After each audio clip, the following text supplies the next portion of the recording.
welcome back and you're still watching Iskoolmates. Hesa, ang ganda ng topic natin ngayon kasi very relevant to sa lahat ng mga iskola ng bayan sa buong Pilipinas kasi alam mo ba, we have more than 100 SUCs sa buong Pilipinas. Ang dami pala. Alright, so... Kaya naman at this point, ito na yung favorite natin, Hesa, yung free flow part. Okay, so may question kami bibigay sa inyo, tapos bahala na kayo magpatuloy ng discussion natin. Alright, our first question is, sakaling maituloy ito, wouldn't this be discrimination against the students' right if they want to apply sa isang state university?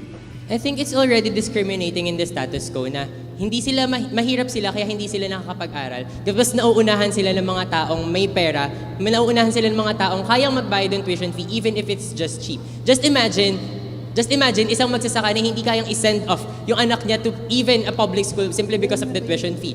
That's the very rhetoric na umiikot sa status quo ngayon na napapangunahan ng socio-economic status nila kung paano sila mag-aaral, kung paano sila mag-opt into education because the very education system we have is quite failing and that's why we need to base it on socio-economic status. However, we think that it's also discriminatory on your side. Kasi parang nililimit mo nga yung mga rich people. Parang sinasabi mo sa kanila na hindi kayo pwedeng pumasok sa state universities kasi mayaman kayo, kasi kayo nag-o-oppress sa mga taong hindi kayang makapasok sa mga state universities. What we're saying is that kapag pag inalaw natin tong mga... I think you need to check your privilege. Mayaman ka na, ikaw pa yung madidiscriminate. Nagkakaroon tayo ng reverse discrimination when we allow this kind of proposition or policy. Because what happens is that yung reverse discrimination, ang nangyayari is that we are not sure if these students are capable of, yung standard ng UP, for example. So ang nangyayari is that yung mga estudyante is that nag-perpetuate siya ng message sa everybody na hindi pala malalakas ito mga galing sa mga lower or yung mga galing ng iniisip nyo na porke ipaprioritize namin yung socio-economic status ng isang student, mawawalan na yung It already exam, happens. We diba? have scholarship programs. Because yun yung natin problem dun yung academic ability Everyone nila. has the right to enter entrance examinations, for example, right? We limit we scan them and we filter who are the excellent ones and we say that we allow them equal opportunity by giving them entrance examinations. Nag-exist na yung exams, nag-exist na yung pre-grades nila when they were in high school, say for example. Bakit nyo pa argue yung academic excellence if it's already assured na matalino naman na sila? We're only prioritizing socio-economic status but not actually at the extent na hindi natin ipa-prioritize yung excellence ng isang bata. I have a question. Where will be, ano mangyayari if yung privilege is already at hand? What will be their incentive? There would be a lot of schools that can cater them at best. You cannot just get, say for example, major in education just in a single school. Hindi mo lang makukuha yung course na broadcast communication, for example, sa isang public school lang naman. You also have Ateneo. You also have De La Salle who's also catering the same course. What's the difference? Ayun nga yung problem namin, bakit nyo sila gustong limitahan sa gusto nilang mangyari. Kasi ganito yan ba't mo hayaan yung mga mayayaman na, let's say for example, na makatipid sila sa tuition fee? Bakit mo sila hayaan na hindi nila ma-achieve yung ganong benefit? Kasi okay lang naman kung hindi magtipid yung mayayaman kasi kaya nila yun So No. ngayon, bakit hindi For example, bibigyan we yung have chance bracketing na mahirap systems na in UP magtipid Diliman, sa right? school, diba? That's why we have bracket A, we have bracket E because we focus on what they have. So with this, we have equality So ano in nangyayari sa experience. UP Diliman ngayon? Na puro mayayaman na nag-aaral, nagiging elitist school na siya na to the extent na kapag ako isang mahirap pumasok doon, Because they are pag-feeling qualified. ko We need na- to understand na that hindi ko state culture universities yun, na I are don't for the belong. excellent, So it's na-defeat not na ng for the SUC yung poor. purpose niya kasi yung SUC na yung nire-reject ko kasi ganun na yung image niya. Tsaka isipin mo din kapag pumasok yung mga mayayaman sa mga state universities, you give them the experience that they don't get because they are rich. Because kapag pumasok ka sa state universities, nakikita mo yung kakulangan ng facilities and you will see how hard is it. So kapag pumapasok ka dun kapag isa kang mayaman, pumasok ka sa mga state universities and you get to experience this firsthand, nakikita mo yung mga dapat mong baguhin sa society. Therefore, Then all the more that we perpetuate the social very mobility idea sa'yo as a student. Diba? that we rely on the benevolence of the rich people. Gusto natin laging nagre-rely sa mga mayayaman bilang mahihirap. Ganun yung gusto nyo ipakita Hindi ko lang magets yung idea na papasok sila sa university, ma-experience sa mahihirap. Anong value nun? Kasi nga, they are part of the society. Therefore, there should be part of the contributors of the society, to raise awareness for people. Right? Na nasa mahihirap, na nakikita nila ito first hand. Ibig sabihin, kung sila yung mga privileged, therefore, they have the resources to do change, di ba? Kailangan natin bumalik sa kung ano yung pinaka-purpose ng government. Yun is yung betterment of society. Kung hindi natin kung tatanggalin natin yung chance na makapag-aral yung mahihirap, magiging better ba yung society doon? Bakit iniisip nyo lang palagi yung betterment ng privileged We shouldn't people? neglect the reality na meron namang mahihirap na nakakapasok dito sa mga state university nito. Ang meron lang sa kanila is they have scholarships and dahil dito sa scholarship nito, nakakapasok sila and they are allowed. So wala namang masyadong distinction between mahihirap ng mayayaman. Kasi kung yung mga mayayaman, nakakapagbayad sila kasi at qualified sila. Ito namang mahihirap, qualified sila, so ni-incentivize sila ng government. So I think Alright. there's no problem at all. Thank you. Let's end with that. Exhausted na yung first question natin. Now let's proceed to our next question. Hindi ba't mas magandang utak at hindi socio-economic status ang basehan sa pagpili ng mga estudyanteng gagastusan ng pamahalaan? Para sa inyo yan. I think it's mutually exclusive because you would only prioritize socio-economic status but not at the expense of the standard or the academic excellence of individuals.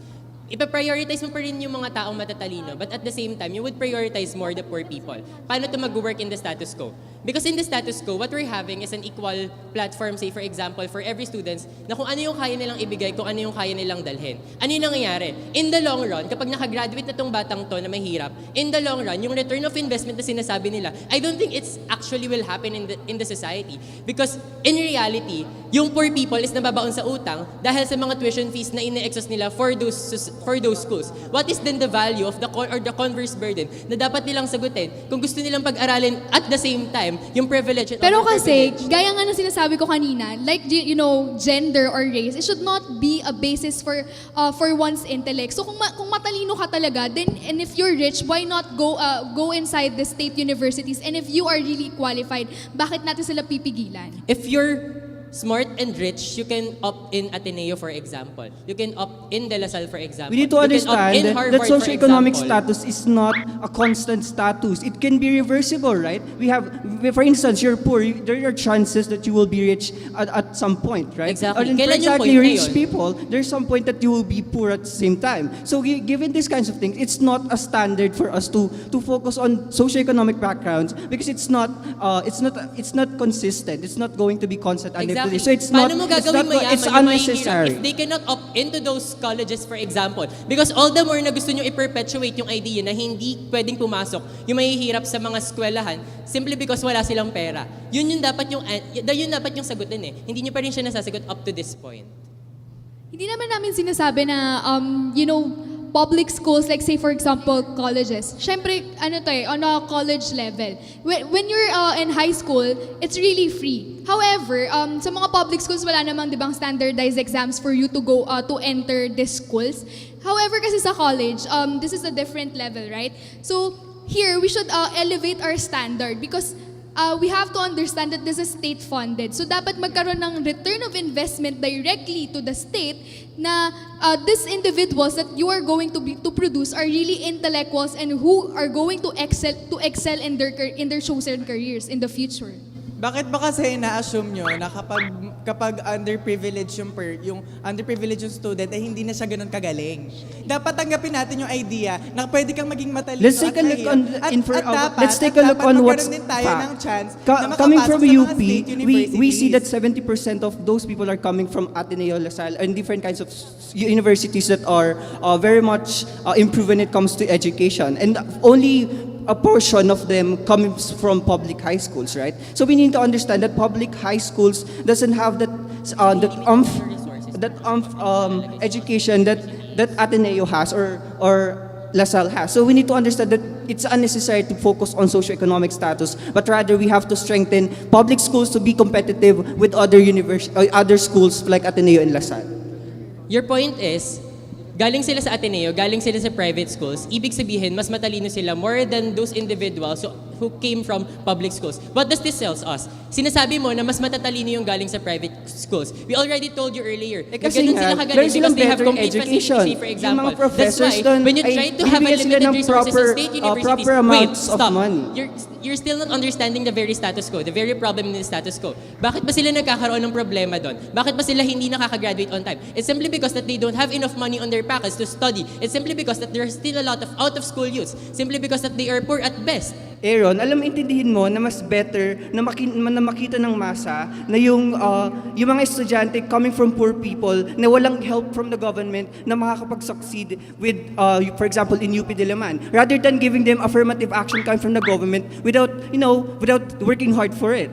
Affirmative action happens on our side when you try to prioritize socio-economic policies. I don't really get it on your side. Bakit? Kasi nagkakaroon kayo ng discriminatory policies where in fact na hindi nakaka-opt-in yung mahihirap to the state universities on colleges simply It's the because of their same. Because money. if you're going to focus on socioeconomic status, what happens is that you're We're discriminating not as staying well. in socio-economic status. We're prioritizing it more than anyone. You still have academic excellence at best. You do not have it actually itatapon mo lang yung academic excellence just because mahirap sila. That doesn't work that way, hon. All right, let's end with Alright, that. yes. So for our next question, for example, di ba nangyayari to, there are some people who lie in their application para makapasok sa mga SUCs. Sa tingin nyo ba dapat silang parusahan? Yeah, kasi 'di ba? Kasi when you apply for SUCs for college, 'di ba, yung document legal siya. So if you lie, you should be legal 'yon. So kailangan i-punish. We think that's punishable the siya. absolute harm when you, pag nilalagyan mo ng label or nilalagyan mo ng limit lang yung pwedeng makapasok sa mga state universities, colleges, or colleges. Because, kapag sinabi mo na pang mahirap lang, they tend to lie. Because yun nga, katulad ng sinabi ni Lance kanina dito, na yung pagiging mayaman or yung socio-economic status mo is a reversible status. You can be rich at any time or you can be poor at any time. Therefore, for example, kapag sinabi natin ganito kalaki yung income ng magulang mo, however, let's look at the situation and life of your family. Kunyari may 10 kayong magkakapatid na kailangan pag-aralin. Ngayon, parang hindi naman siguro enough yung maging basis lang siguro yung That's part salary of the socio-economic ng parents status. mo, di ba? If you have 10 more siblings, that's part of a socio-economic status. It doesn't just rely on your salary. Plus, when you try to actually analyze that situation na naglalay sila, firstly, when it comes to legal basis, we can just punish them. We can just sanction them. But secondly, if that's really the problem na may nagsisinungaling through their forms, edi i-sanction mo silang hindi na sila makakapasok. Pero yun yan, Bakit ba sila naglalay? It's sagutin because niyo of the muna yung branding of the question school. Is it just, yun lang ba yung branding ng state universities and colleges na magaling sila, na sobrang galing nila, wala na nakakaangat sa kanila? Yun na ba yung best na kayang ibigay? Pero nun? sabihin, you should answer the question na yung idea ng reversible status ng socio-economic status. Paano kapag, yun nga, pagpasok mo, you are considered as an elite or rich, paano at one point in your life, nag-downfall, kunyari, like say for example, your business, how will you answer that? First, let's question. Kailan ba mangyayari yung reversible socio-economic status? Is it when those students nakapagtapos na sila? Or is it when during their way to na para makapagtapos sila? First, let's go in the latter. Kailan ba sila magkakaroon nun? Kailan ba sila makakapagtapos? Of course, in every year, say for example, if you first year, second year, third year, of course you would have to renew your socio-economic status for us to really figure out how can we really assure na ganito nga kayo kahirap? How can we really assure na ganito nga kayo kayaman? But secondly, when you talk about socio-economic status, kailan ba magiging mayaman ng mahirap? Is it because of a startup business? Is it because of a medium small enterprises? I don't think so. Alright, thank you Yes, so much. thank Palakpakan you. natin mga debaters natin. Napakagandang topic talaga niyan, socio-economic status for SUCs. Alright, alamin natin kung ano ang pulso ng ating mga schoolmates kasama si JV. Thank you, Juice. Kung nag-iinit na kayo dyan, nag-iinit na rin ang mga estudyante ng mga taga-PUP. Ito, kasama ko si... Hi! Ano pong pangalan nila? Elna, Elna. From anong course natin, Elna? broadcasting. Aba, broadcasting! Nasaan ang mga broadcasting? Iba ang mga broadcasting ng mga taga-PUP, no? So anong masasabi mo sa ating issue for today? Actually, parang the way I see it, are we, in this debate, are we going towards equity or equality? Kasi di ba, for the affirmative side, gusto nyo itaas ang mga mahihirap, so pantay lang sila. But on this side, on the opposition side, kailangan pantay-pantay yung pagtaas natin. But with regards to education, what are we going to consider? Is it equality or equity? Anyone from any group? I think it's equality because the reason why we have these kinds of things is because we need to understand that we have to keep up the standards that the school has, right? Because we need to understand that they still have to be excellent on their own way, rather than giving an affirmative action coming from the government where you just give them what they want. So what the problem is, what is the privilege or what is the incentive are you going to give them to push further? Because we already have your privilege. So what comes after that? So that's the crucial question that we need to understand in this debate. I think you cannot argue equality if in the first place yung mga tao is unequal in nature. They don't have the same salary at best in their pockets. They don't have the same excellency, for example, in their minds. How can you say that you would attain equality if in the first place, hindi naman sila equal talaga?